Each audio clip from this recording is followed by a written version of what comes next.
Very good evening to one and all present here. Yeah.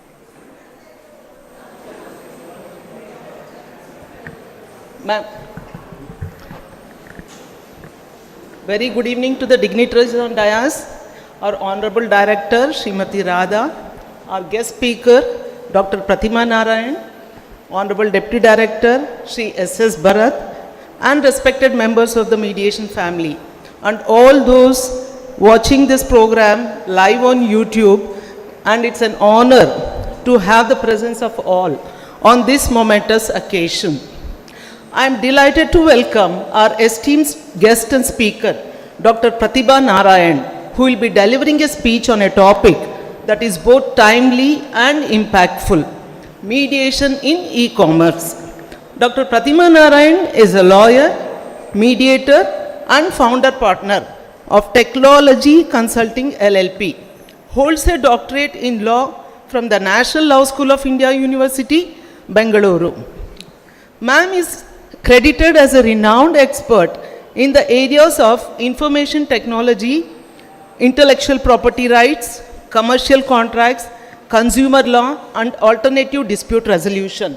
She has authored a book on electronic commerce, legal compliance, and an editor and consultant at EBC Learning. Ma'am is an empaneled mediator with the Indian Institute of Arbitration and Mediation, Indian Institute of Corporate Affairs, and SAMA. Served as Executive Council member of CII, Indian Women Network, a governing council member at Consumer Care Society, member on board the managing committee of AMC, obtained patent on ODR mechanism on e-commerce. Ma'am is actively involved in setting up ODR mechanism in National Law School. Her exemplary work in legal academia, combined with her extensive experience in the practice of mediation, has established her as a thoughtful leader. Today's address is an opportunity for us all to deepen our understanding of the intersection between mediation and the modern digital economy. On behalf of the Karnataka Mediation Center, I extend a heartfelt welcome to you, Dr. Pratima Narayan. We are grateful for your presence and eagerly look forward to the knowledge and expertise you are about to share with us. May I request Beena Devraj, mediator and trainer, to present a plant as a token of our gratitude.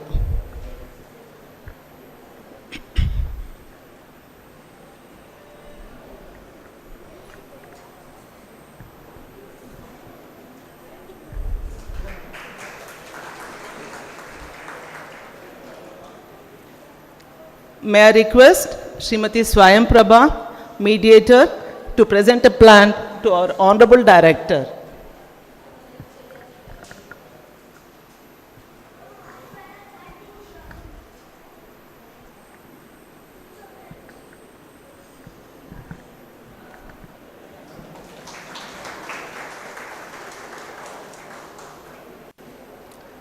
Thank you, ma'am. We welcome you once again. I would request our director to address the gathering.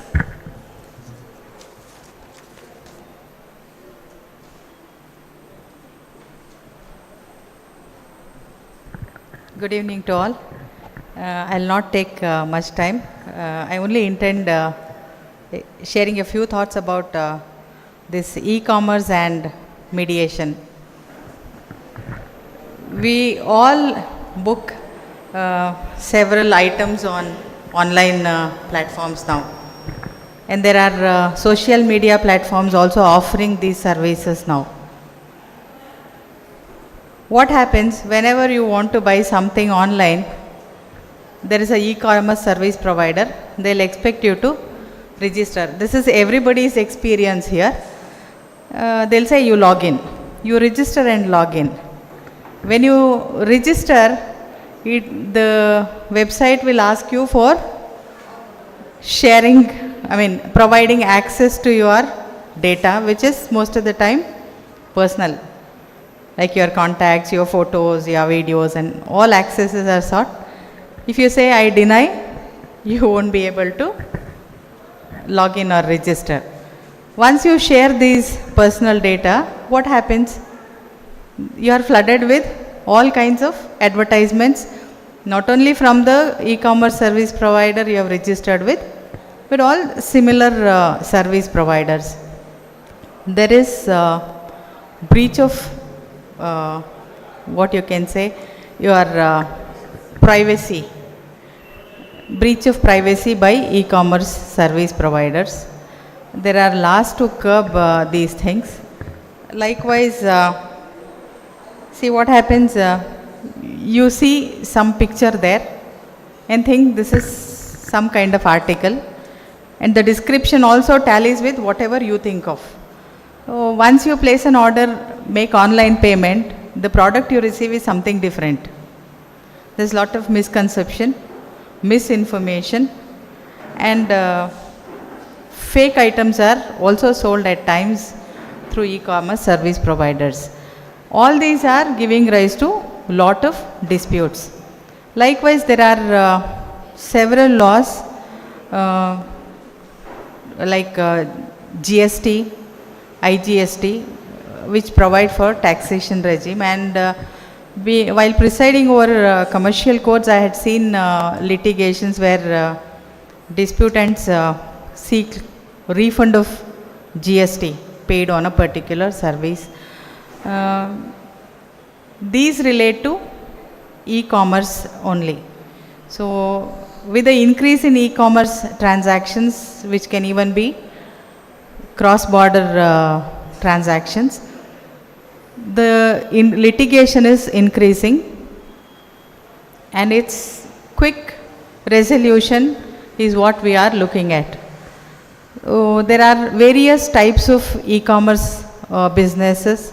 I happened to learn this during the course of one of the arguments in a commercial court, like it is business to business, business to customer, and then customer to customer, business to government. There are various modules. How these work are a different thing altogether. But then we are not just looking at resolving a dispute between e-commerce service provider and another e-commerce service provider. Even a small scale vendor who registers there with the e-commerce entity or a buyer needs to be redressed, given some kind of a redressal.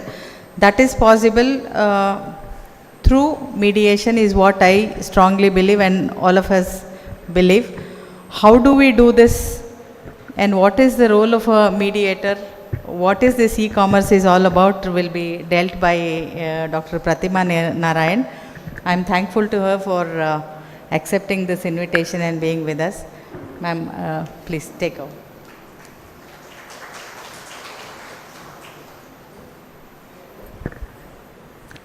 Thank you for the warm introduction and an introduction to the topic itself. So, yeah, it's my honor and privilege to stand before you all and share some of my thoughts with you and have a lot of interaction on the subject of e-commerce and mediation. For some time, I see this entire physical space. When I come into this mediation center, I see a lot of people, I see a lot of physical infrastructure, I see a lot of people moving around. For some time today, we'll just have to think of a virtual world. A virtual world where something was bought online, a dispute happened online, and we are trying to resolve it also online. For some time, we are going to imagine that it's all going to be completely faceless. And what are those skills we need to also develop in this faceless world is something we want to just explore through this discussion. So, why is the subject of e-commerce and mediation so important? Just a few statistics to begin with.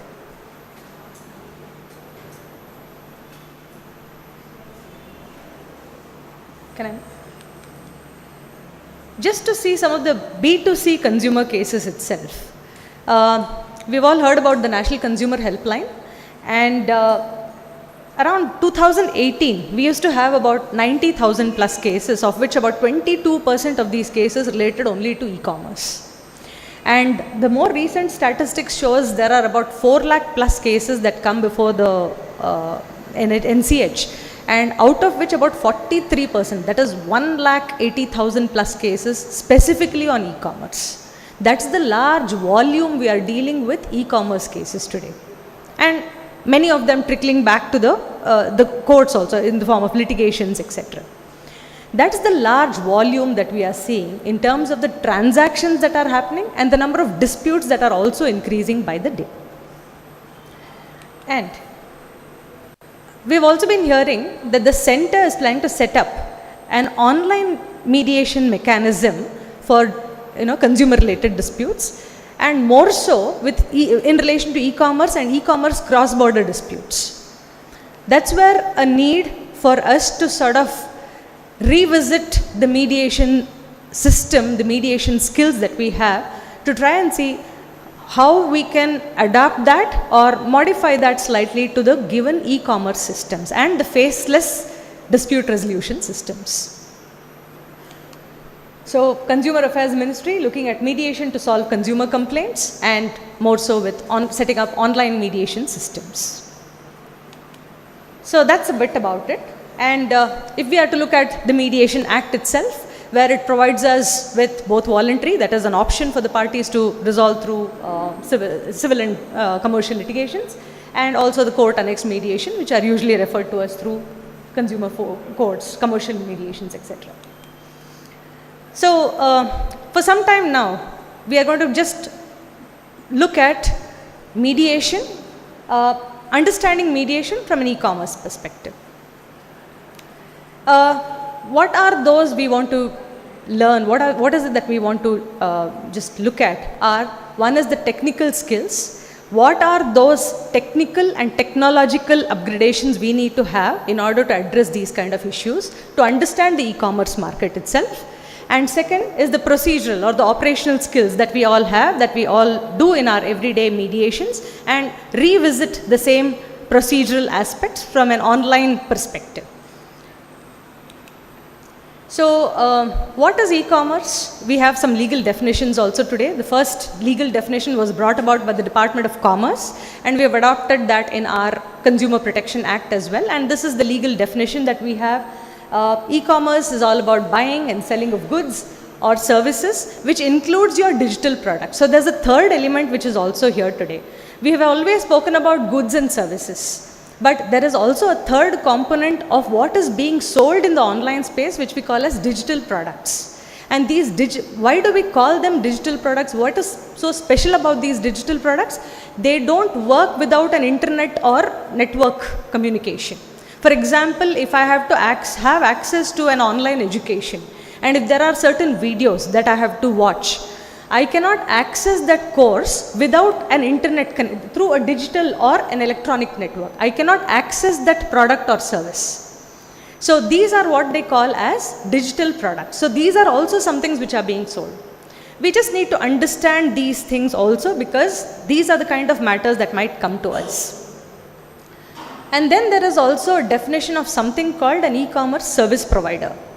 This is a nomenclature given under the Consumer Protection Act, but there are different nomenclatures given, like you have something called the intermediary, and if you look at the Information Technology Act, they call them as intermediaries. If you look at the Department of Commerce, they might they have certain names, and here we have something called e-commerce service provider or electronic service provider. So the electronic service provider is enabling you to sell the goods and services, and through advertising, selling of goods, services, etc. This could be your online marketplace. So in the online marketplace, again, you have the facilitator, that is Amazon, who is the facilitator, and you have a lot of sellers, and then you have a lot of inventory, right? You have a lot of stakeholders there who are actually fulfilling that transaction. So these are the persons involved, engaged in these activities. Now, talking about the nature of this whole e-commerce transaction, like I was telling you, just imagine the entire thing happening in a virtual space. We are not meeting each other at all. It's a completely virtual transaction. The digital contracts have also happened through click and accept. So we have, like ma'am just mentioned, and then all your transaction logs, invoice, everything is virtual. There is no paper element anywhere there. And the fourth thing is there are multiple stakeholders. There are many players who are operating in this e-commerce market. So this is how the transaction is all about. And then coming to the kinds of e-commerce disputes which we usually see. One of what ma'am also mentioned was, what I see as a product is significantly different. We call it as SNAD cases, that is significantly not as described. What was shown to me on the platform was way different than what I have bought, right? So it can be as simple as a return and refund issue that has come to us, to it may be an unfair trade practice, what we see under the Consumer Protection Act. So it may be a false promotion, it may be any of those sort. And deficiency in service. There are a lot of deficiencies that do also take place. Like for example, a late delivery of the product, or it could be that they did not refund the product, the money. That itself can be a deficiency in service. Or it could be just about any of these things which could relate to deficiency in services. Now, these are all one category, and then there is something called excess pricing. There are a lot of customers who come back and tell us that, the MRP, there is something which is beyond the MRP. There was an offer / and then there is a price mentioned, but ultimately it is exceeding the MRP when I actually found the product, when I actually got the product.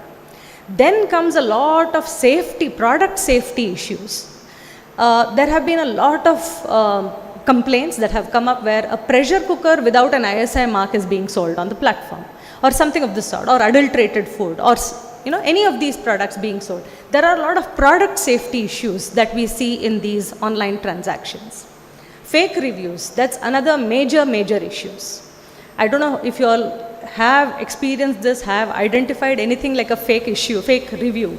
There may be a 5-star rating, but all the comments that are made are bad. They are not very good comments. Or the comment may be too good to be true. Excellent product, must buy this, or something of that sort. It's just blown out of proportion. So we don't observe all these things. We just go ahead and buy, but there is a lot of issue with fake reviews. It is the employees of organizations itself who who post these fake reviews. So that is another issue. Now, talking about what kind of these disputes can actually come for mediation is a different subject, right? Because if we are talking about, let's say, a product safety issue, and there's a case that came up for mediation, we cannot say just, okay, let's settle for it, but then the online seller will still continue to sell a product with fake ISI. So we'll have to work around that. That's not really a subject for today, but we'll have to really see what is the matter that comes before us for the mediation.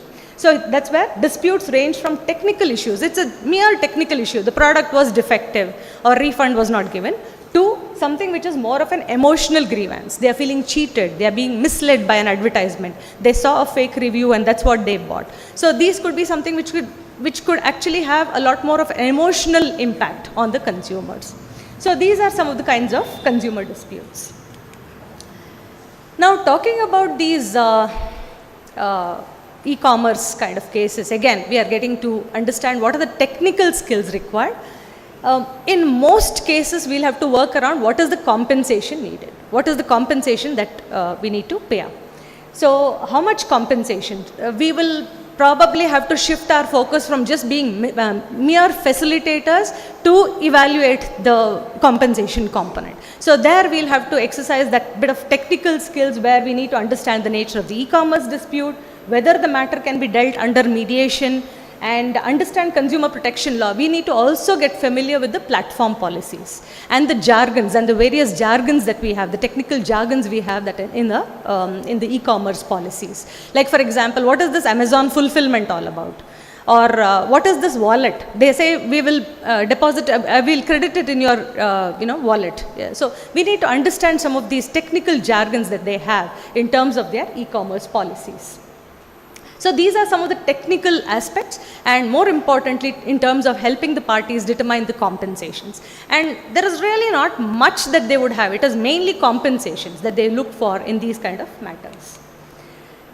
Now talking about some of the procedural aspects, or the operational aspects, you are best at it. So let's discuss from your perspective these stages of the traditional mediation. You start with an initiation, is that right? You start with the initiation or a referral.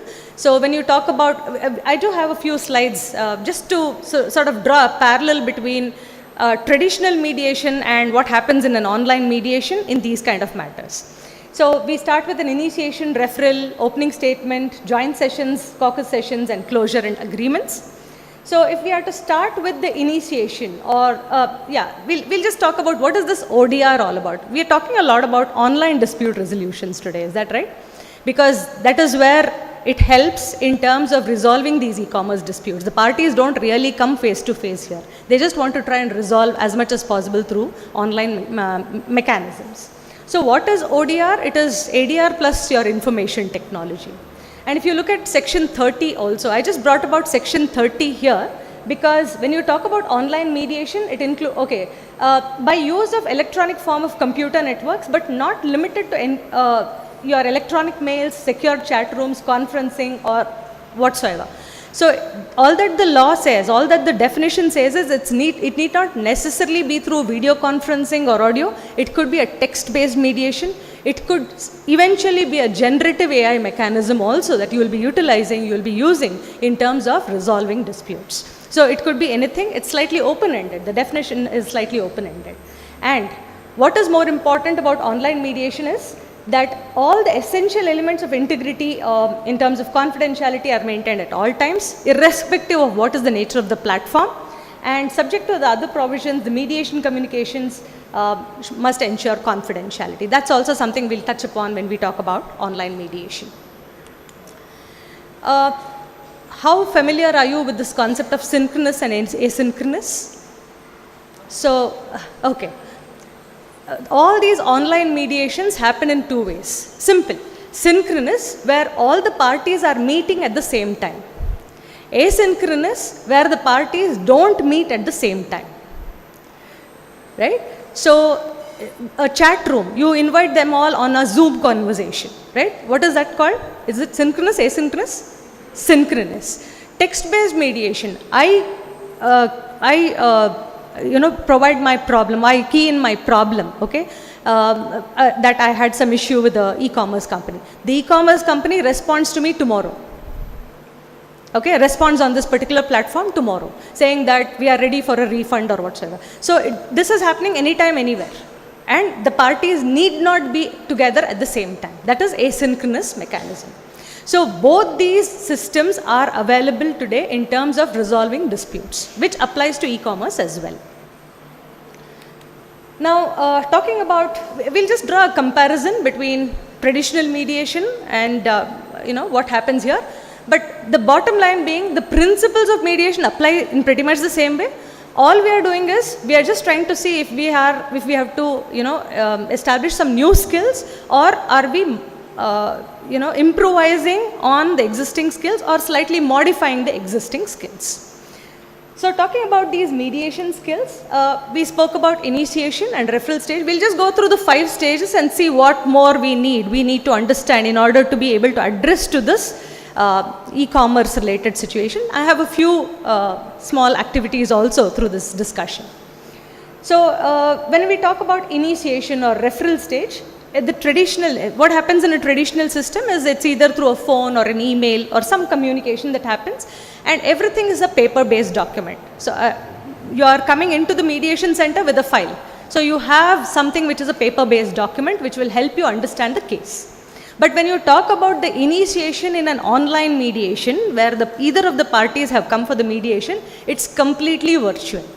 There is not a single paper transaction that happens. So it could happen through an online platform, an ODR platform, which is providing you with the facts of the case or whatsoever, or an email notification that comes to us that so and so particular case has been allocated to us and we need to go into it. Instead of paper-based documents, they are all digital documents, whether it's a transaction log, whether it's the invoice or whatsoever it is, they are all in the digital formats. Now, what are some of the required skills here at the initiation level, at the initiation stage are Number one, technological proficiency. We need to start understanding these ODR platforms, how they operate. And each one is a different system. They have a slightly different system. They may provide you with a video conferencing mechanism. They may provide you with a text-based mechanism. They have some particular, links where you actually find the documents. So just get familiar with it and get to the technological proficiency to understand that particular ODR mechanism. And sometimes there would be a requirement especially through these ODR platforms where they have case managers, where you will actually have to coordinate with these case managers and try to see what is it that they are going to talk, or how are they going to introduce this whole thing, or they are going to start the whole mediation process and then allow us to get into the, the actual proposals and counter proposals, etc., the negotiation stage. So we'll just have to work around all these with our case managers. Usually case managers are provided if it's an ODR platform. And then language facilitation. E-commerce will be one such case where people are purchasing goods and services across the country. So language facilitation would be a very, very important challenge for us to be able to help parties to be able to resolve the disputes. So language facilitation is another important aspect at these initial stages. So this is about the referral stage, initial stage. And then we have our opening statement. When it comes to a physical mediation, we have ample time to do all these things, right? We first build rapport. We have abundant time to do all these things, but that does not happen in an online mediation. There is very little time and the parties are not really very interested to know much about all these. So let's just draw a parallel between traditional and online. So here you have the opportunity to introduce the process, ground rules which you are discussing face to face. Personal rapport building happens organically. It's all happening, right? And authority to represent can be also established face to face. But what happens in an online mediation? The online tool for the introduction itself is a virtual one, or it could be completely text-based. Now you'll also have to imagine a text-based opening statement, right, of how you want to convince the party, saying that I am the neutral third party and I am going to help you with this, with resolving this particular dispute. So online tools, rapport building can be quite challenging because it's either text-based and there's very little scope for us to be doing all of these. And authority to represent. Generally, when it comes to e-commerce cases, this is the challenge. There is very little scope, very little authority for them to represent, and there is very limited way in which they'll be able to resolve the dispute.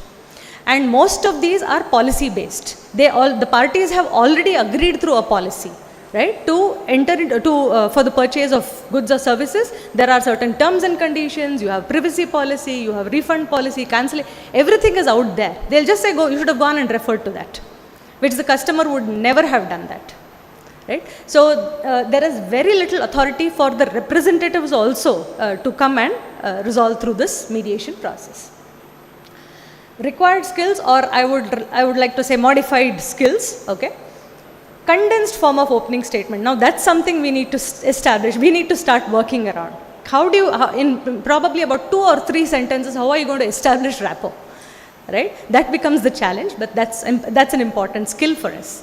Second, outlining online etiquettes. That's also important. Now here when we talk about a physical space, you're saying please turn off your mobile, or I'll give you the opportunity to speak, both of you can speak, or whatsoever it is.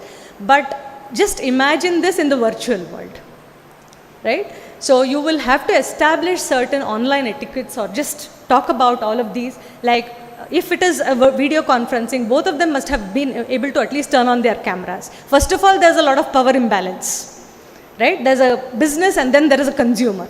The consumer is turned on the camera, the business did not even turn on the camera. So again, that power imbalance, that bias already starts there. So we need to work around all that, or establish these ground rules.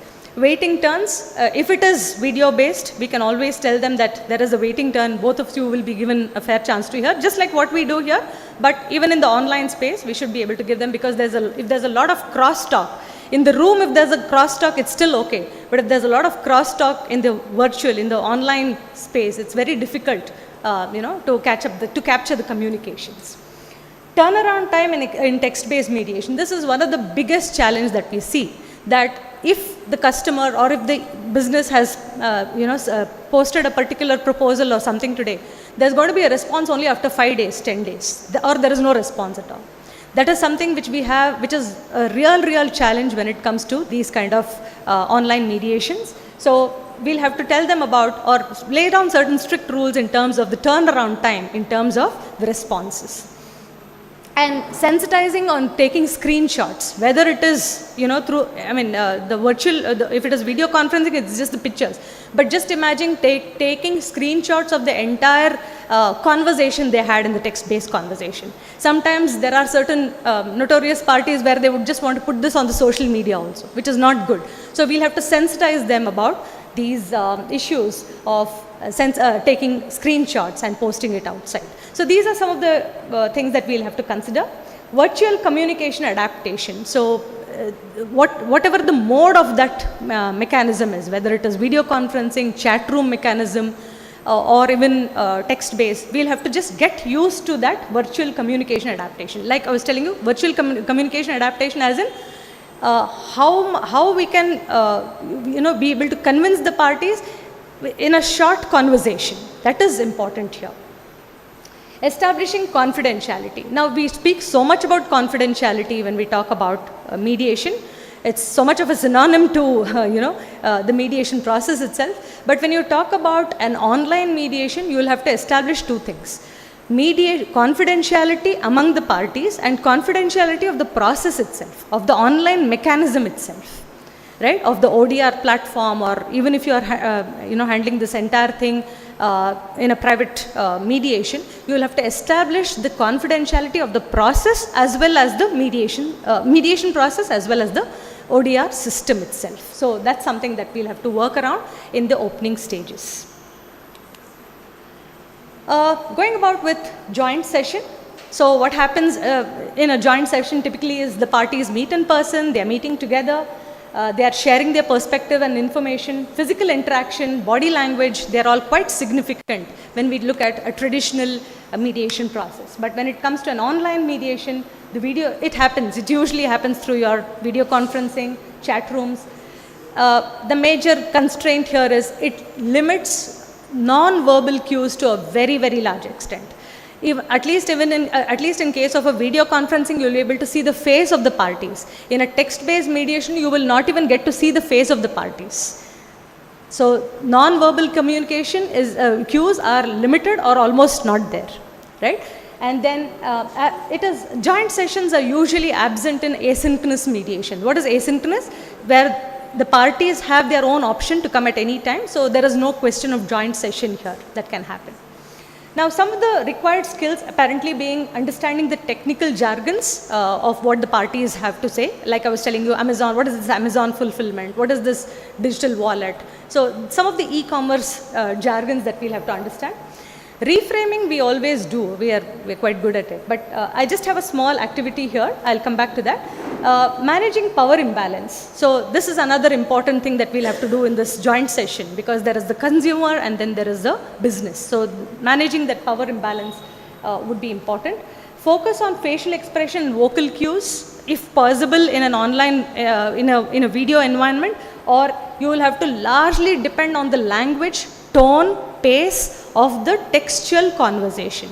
How often are they responding back? What is the pace? Ask customer to pay.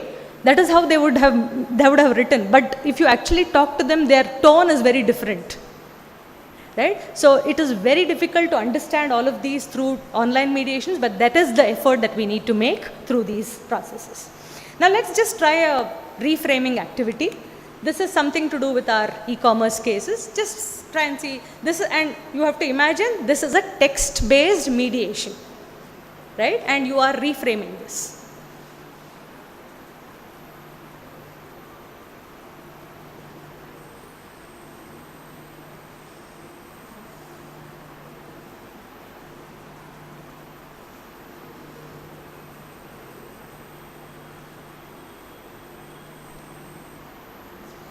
Yeah. So now this is a very nice language still, but these textual conversations just keep coming in a joint session. At least if there is something, if there's a verbal dialogue that's happening, you can at least put them to a caucus session and just settle something there. But here it's all happening virtually, it's there, it's all there. So how do you work around reframing this and taking them to the next level of trying to see if there is a solution that can be possible? Anyone want to just give it a try? Text-based, very limited scope for wordings.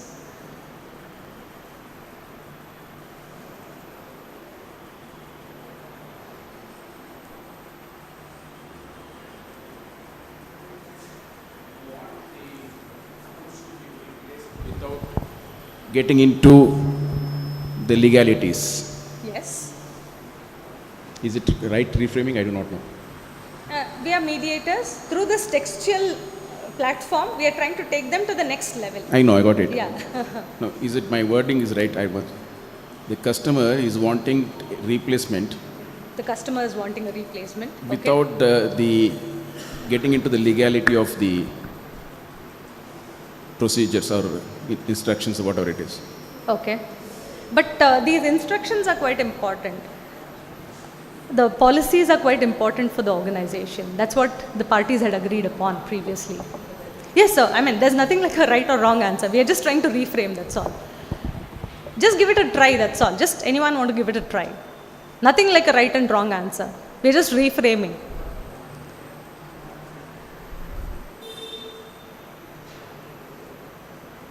Anyone, ma'am?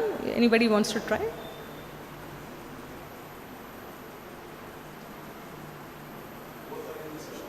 Both are in the session. It's okay if it is synchronous or asynchronous. This is what they have written. This is their perspective. This is what they have written. Now, after these two, how do we reframe to the next one to get them? How does the mediator reframe? Yes, because we are going to handle these cases through textual mediation. Yeah. Yes. To both. The next level should take them to the solution. Or I don't know whether this is right or not. Yeah. Just making Go an ahead. attempt. Yes. I understand that you are not happy with the service provided by the e-commerce company regarding your broken desktop, and though you have contacted them a number of times. Yeah. The e-commerce company, reframing for the e-commerce company now, Yes. that though we have tried, we understand that you have tried explaining the policy, and there is not much scope for change of this policy. Right. And the customer seems to have missed the instructions here. Yes. So two things here. Thanks. Actually, I think we should just clap for both of them. They have tried this out. Yeah. So two things here we might want to consider. Number one, contacting the customer. So there's a customer concern here. That is one part. The other part is respecting policy. Customer concern and respecting policy. Both these have to come in, right, during our reframing.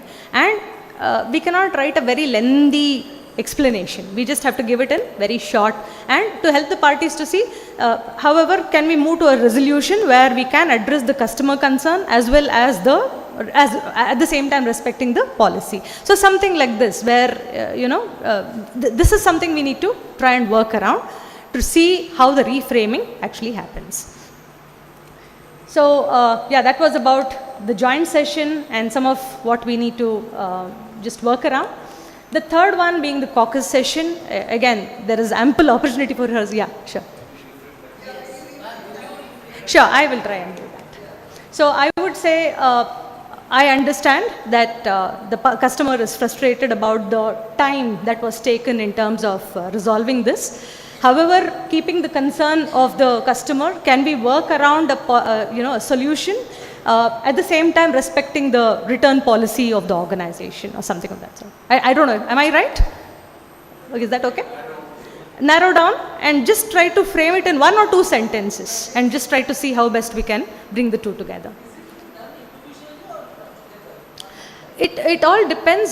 So if it is a asymmetric,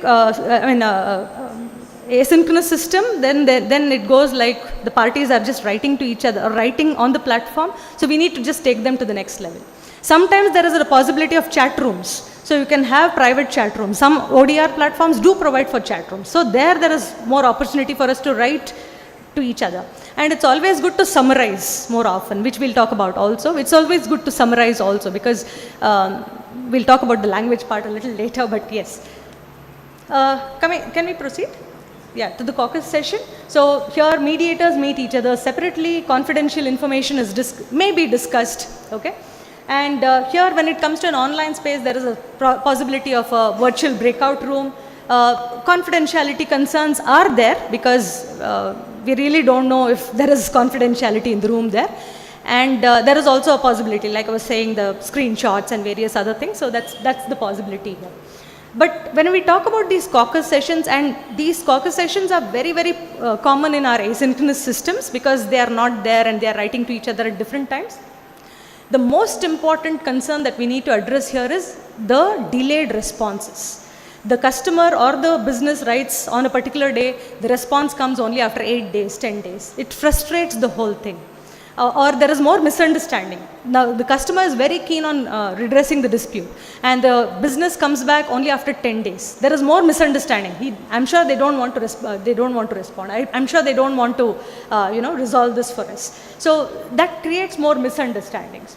Communication clarity, which is also required. So as and when we go about with the summarizations, reframing, discussions, there may be a requirement for communication clarity. I have just one activity here, which I'll talk about communication clarity as well. And another thing that happens in most online mediations is the multiple channels that we are using.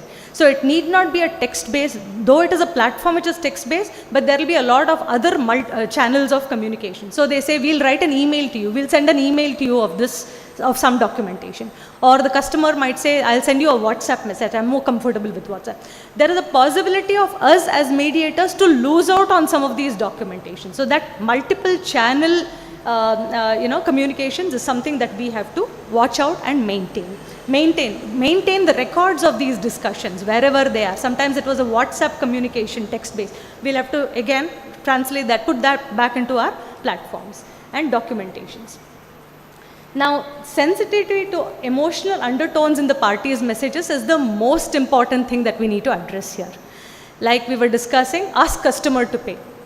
But when you actually take the call, there may be undertoning. They may be much better in terms of the communication, or the language that the customer may have used. Could be very frustrating language. But when we actually talk to the customer, they may have a particular reason, or they may just say, they may be really undertoned in that particular context. So to be sensitive in the online mediation process, to be sensitive to this emotional undertones is also important. I have just another activity for you all. We were talking about communication clarity. Just take a look at this, and do you see any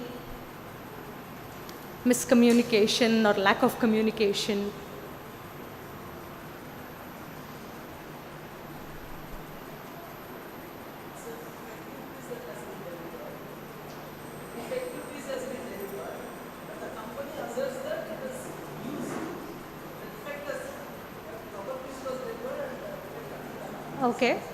Okay.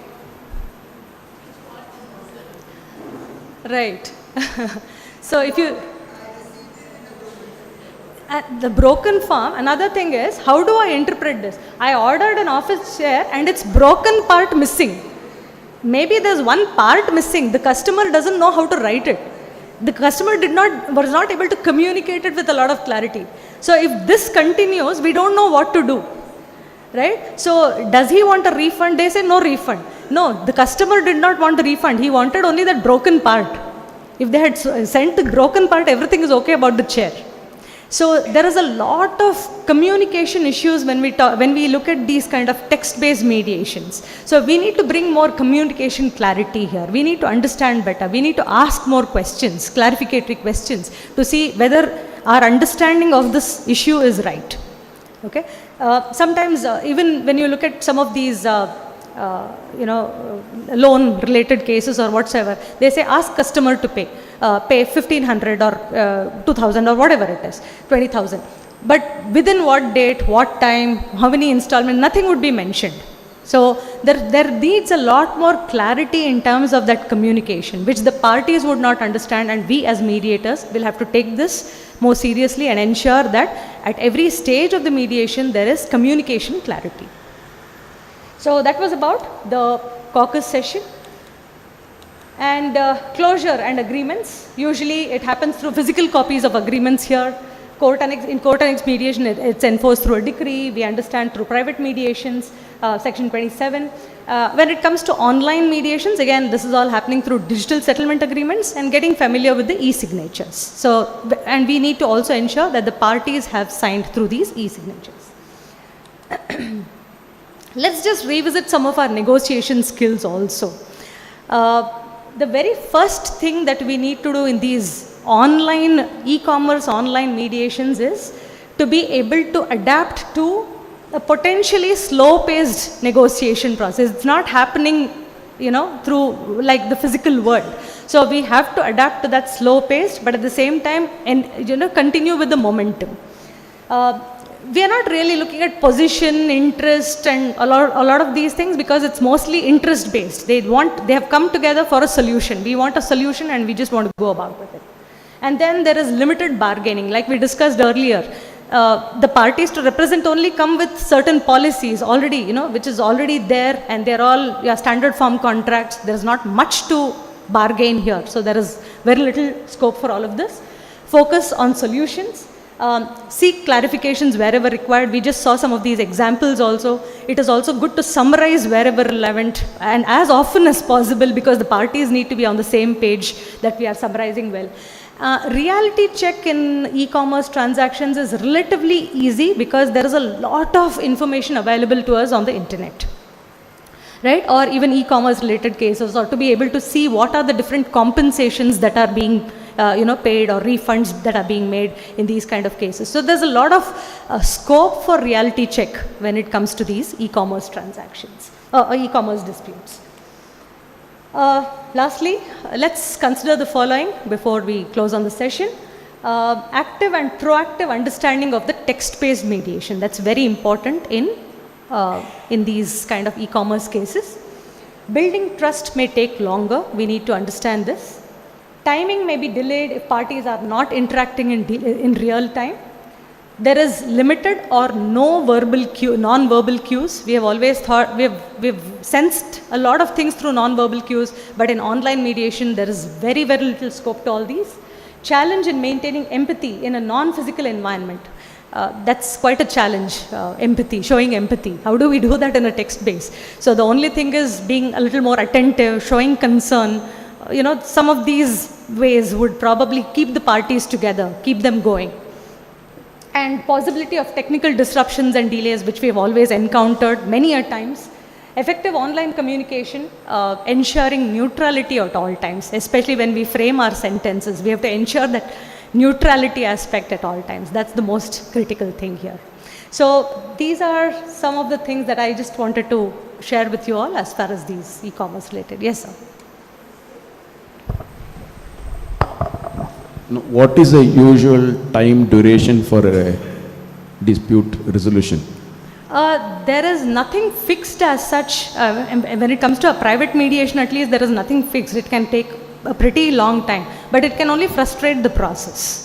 So we'll have to establish a timeline, but when it comes to ODR platforms, or again, our court annex mediations, we have a timeline that is fixed within a certain period of time that we need to finish this. But when it comes to private mediation, that's a challenge. Usually what is the time taken for such resolutions? If the parties are cooperative, it can happen in a few hours. Okay. If they are able to, synchronous is fine. Even with asynchronous, maybe I would say a few hours, because today they have written a message and probably tomorrow. The timeline that way, if you are considering, it could be about 60 minutes to an hour, 60 minutes to about 120 minutes to the maximum. It can happen at that fast.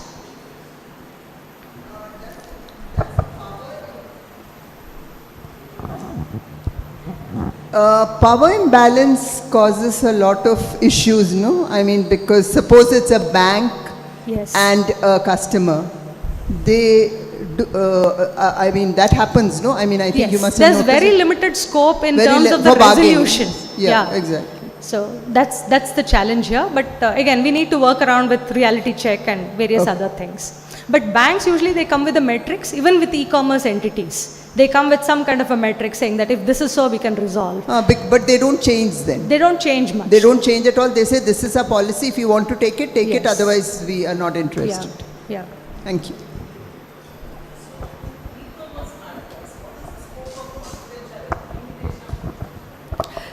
Scope as in Confidentiality. It Because it is- is all open. it's all open. It could just be in terms of the documentations itself. For the e-commerce business, it is confidentiality again.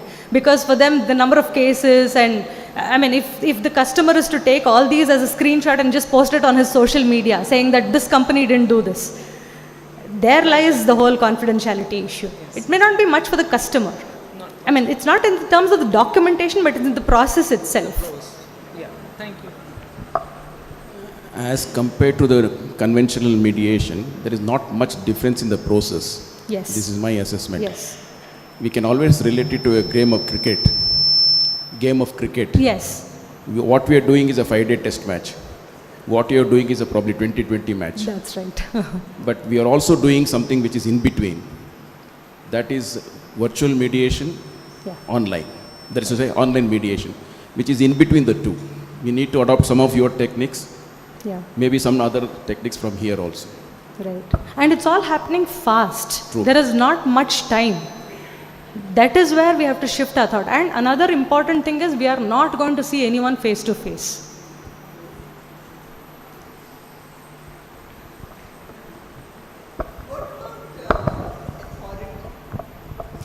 Authority to represent, right? Yes. So it is usually the e-commerce entity who sends out an authority to represent, but again they would have limited authority. Very limited authority Yeah. to. When it is text-based mediation, Yeah. you don't even know whether that person sitting there is a human or a bot. A bot. That is very So much a how- point, yes. Here we can ask for authority. How do you even, you can't question that, because the moment you question it, the mediation process itself gets counterproductive. So how would you deal with that? Would you ask the person, who are you? What are you holding? What's the position you hold in the organization? Do you have authority? Do you ask or you don't?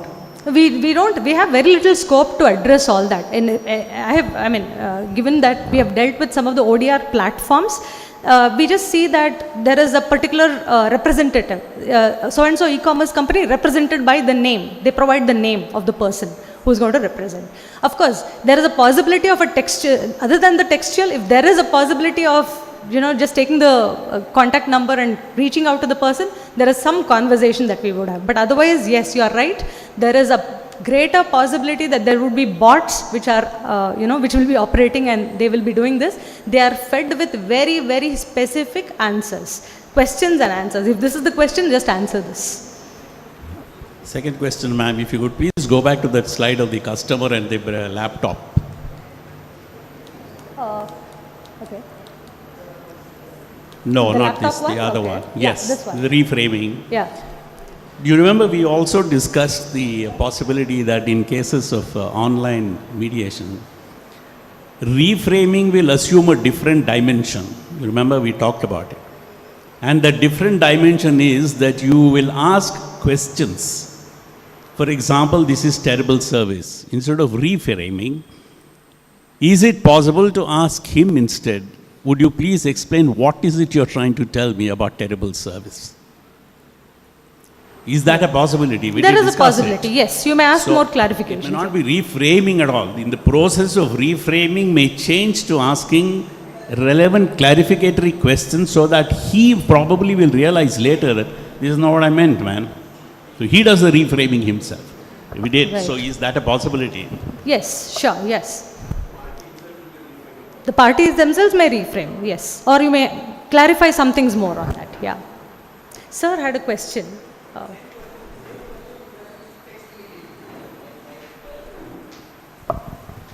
ನಾನು ಪ್ರಶ್ನೆ ಶಿವಕುಮಾರ್ ಕೇಳಿದ ಪ್ರಶ್ನೆನೇ ಆಗಿತ್ತು ಅಂತಂದೆ.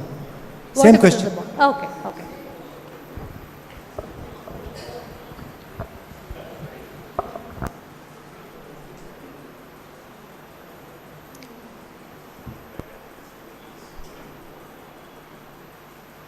Yes. Close. I would like you to tell us, in terms of a mediator's skills, what is the kind of personality that an e-mediator must have versus a traditional mediator? I had not prepared you for this. This is the question I'm throwing at you. Sure. Language and communication, that's the first thing that I would look at. That we need even in traditional mediation. It does happen, but adapting to something which is a very concised version of the mediation process. Adapt to that. Adapt to the slow pace, which is otherwise not possible. I mean, otherwise in the physical environment we see all of these. To be able to communicate in a very concise, crisp manner, and at the same time being effective. That's the first thing that I would look at as e-mediators. Because communication is the most important thing. We are not going to see them face to face. Adapting to the technology itself. That is also something very, very important. Adapting to whatever the nature of the ODR mechanism is. Text-based asynchronous mediations. Can a mediator doing e-mediation be inattentive because it is text-based and I can always look at it later, as opposed to a regular mediation where he is going to see me looking at him? So is that a plus or a minus? That I can switch off, I can switch off the video or whatever, asynchronous, text-based. Yeah. I'll look at it later. Yeah, you can do it, but then you will have to work around the reading between the lines. That's very important in text-based, because the parties may have missed out on a lot of things in text-based mediation. We have to be far more attentive and far more patient to go through these text-based mediations, summarize them wherever relevant, understand, clarify more questions, clarify more often if there's a need. These are some things which are definitely needed. In e-mediation, a mediator is allowed to cross-examine? I don't see that. Cross-examine? No, ask questions. Okay. Did you do this? Did you do that? Have you done this? Have you Very not done little this? scope for all Very of little. that. Sorry, man. Very little scope for all of Text-based that. particularly? Very limited scope for all of that. Yeah. Who does the drafting of the settlement? It is usually the mediators who do it, or sometimes the ODR platforms provide those. Yes, that would be included. You go to this page and then there's a settlement agreement drawn. It's just that you will be filling in very few details of the settlement terms, but otherwise most of it will be standard formats there also. Standard templates. You have standard templates and PDF signs or OTP sign generations or whatever. Because they may not have the patience to wait. We say, here, come tomorrow, we'll draft and keep No. It's all happening virtually. Everything is happening virtually. Yeah? Okay, sure. All right. So, one instance of, like we were talking about technical issues and emotional aspects, emotional concerns that the customer would have.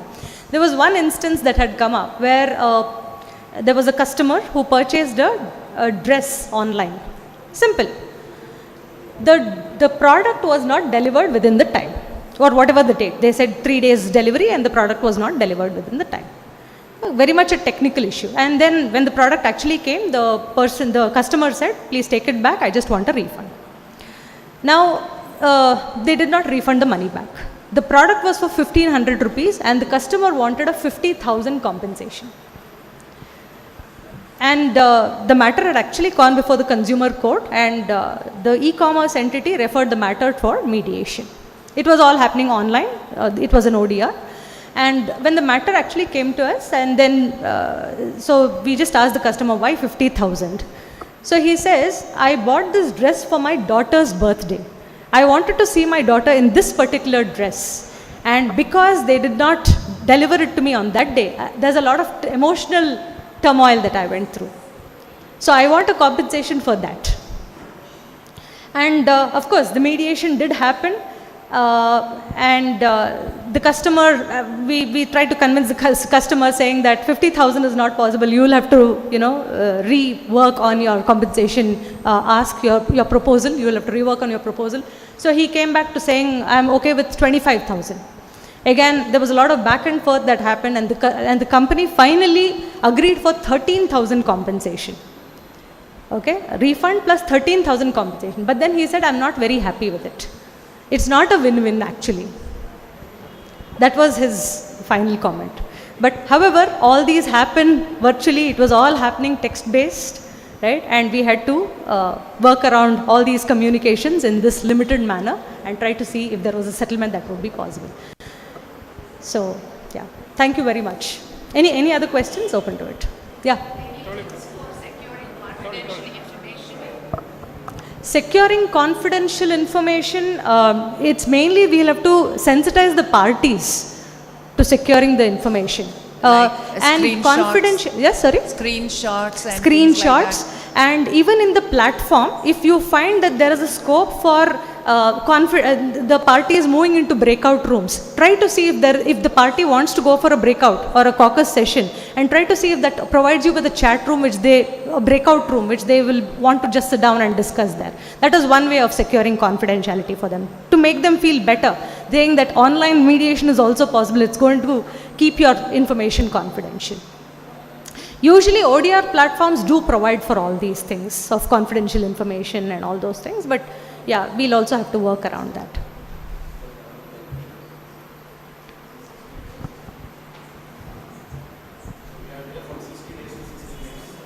Yes. But it did actually work. Some of the cases did actually work well with ODR also. No, not necessarily. It takes time. 60 minutes as in I'm just taking the time in terms of the communications we had. But that 60 minutes can be spread over 10 days, 15 days, 20 days. But even that 20 days is still a better time than 3 months or 6 months or 10 months wait before a court. And you have no choice of mediator here. So when it comes to e-commerce, the parties don't have a choice of mediator. They are empaneled. They are empaneled. Yeah. Otherwise, if they are to come to us, yes, we do provide all of these. But the biases are handled here. How it is handled? Yes, Biases. yes. Biases are handled, but again, we need to be very, very cautious about these things because there's a lot of scope for misunderstanding and the problem triggering, blowing far more beyond. If, for example, asking the customer to wait, just wait, they'll come back and respond or something like that. Even those can trigger a lot because they are also not seeing us. They are not seeing our perspective also as mediators. So it's a little difficult to handle this, but we have to handle neutrality. We have to handle bias. So we have to handle all the this. credentials of a mediator is immaterial here. Sorry? The credentials of a mediator is immaterial. Who are you? What is your experience? All that is No, but that would matter because both the parties would know who their mediator is. It does matter. It does matter.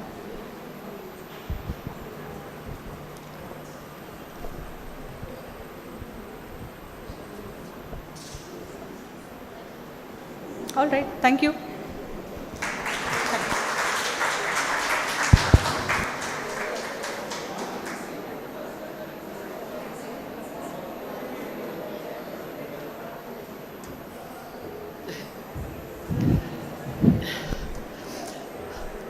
Very rarely at the end of a long day and at the end of these CME sessions do I get to say that I'm actually sad that the session ended.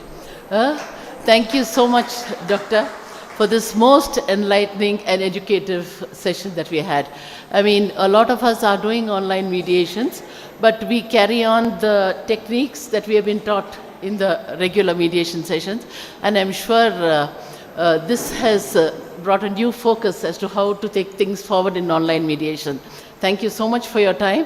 Thank you, Madam Director, for giving us this opportunity, Deputy Director, and all of us, all of you who have joined us online. And I see a beautiful, huge attendance today.